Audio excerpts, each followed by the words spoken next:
Brought to you by Penguin.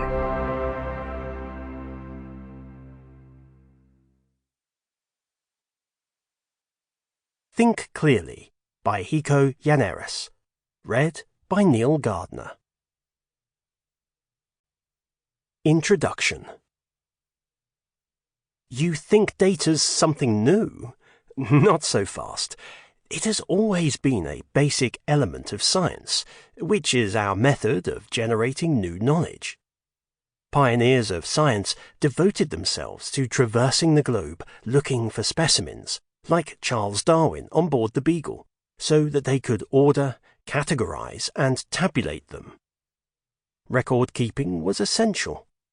They had to identify different types of beetles, collect thousands of leaves, and determine that there are, say, 3 kinds of rock or 7 types of climate on the planet.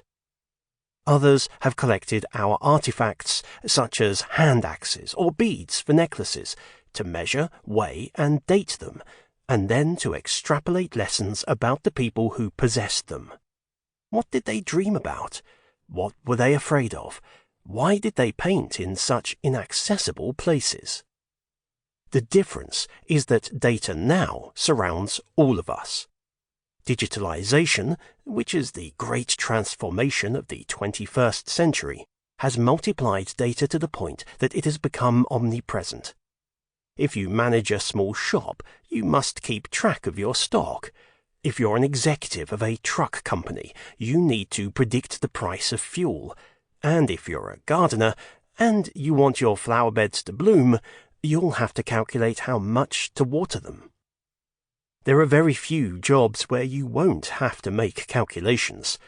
And even if yours happens to be one of those few, it doesn't matter, because numbers are still part of your daily life, like when you apply for a mortgage or when you choose a school for your children. Data is all around you. That goes for everything. If you want to be a biologist and study the lives of whales, think of all the things you'll do with data. You'll need to record their underwater conversations from your vessel. You will sequence their genome to discover their parentage, and you'll follow their travels using GPS. It doesn't matter if you're trying to decipher human creativity, learn about octopuses, or help a school for underprivileged children. You're going to need a quantitative perspective. This is the essential argument of this book, that the world is a complex place and that data is the key to decoding it. Who wrote this? Since I was a child, I've been driven by curiosity and an urge to collect. I remember stopping at a picnic area when I was little, in the middle of a long car journey. I was fascinated by how many bottle caps I saw littering the ground. To my mother's horror, I proposed bringing home one of each, Fanta, Coca-Cola, Pepsi, etc. But there were hundreds scattered across the muddy ground, and we had to get back on the road. I remember the anxiety of looking at the expanse and feeling like the picnic area was a vast universe. It was unfathomable. What wonders lay behind it? It's a feeling that many children have, realizing how tiny they are in the face of the universe. But in my case, the anxiety sprang mostly from not being able to organize it. I liked organizing, and I was obsessive about it.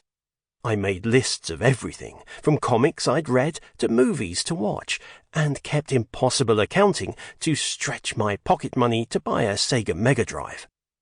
I've worked to tame these impulses. It's actually one of the strokes of luck in my life, having been able to channel that propensity into paid work. After finishing my undergraduate degree in engineering, I completed my PhD and spent 10 years using mathematical models to research the behavior of specific types of bacteria. It was my first obsession legitimized by a job. But it wasn't the last. In 2006, I started writing a blog on the burgeoning internet, and it turned out there were many readers hungry for data and graphs. Sample complete. Ready to continue?